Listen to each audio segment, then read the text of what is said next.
WBE. Pag manalo tayo, sigurado tayo dyan.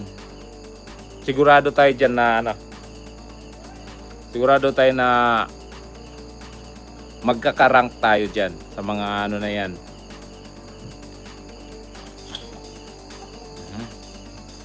Yes po, championship po. WBE po, gold belt championship. Championship po yan. Tapos ano, WBE, ano yan? Ang tawag diyan.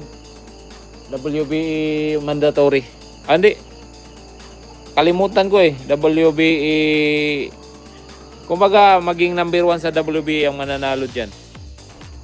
Magiging number 1 ka sa WBE pag manalo ka.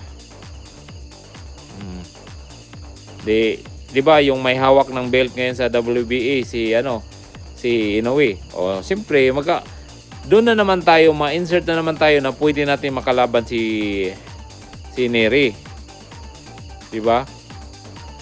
Pag manalo tayo diyan, matik number 1 tayo sa WBA. Yan, eliminator. Yan. Salamat ha.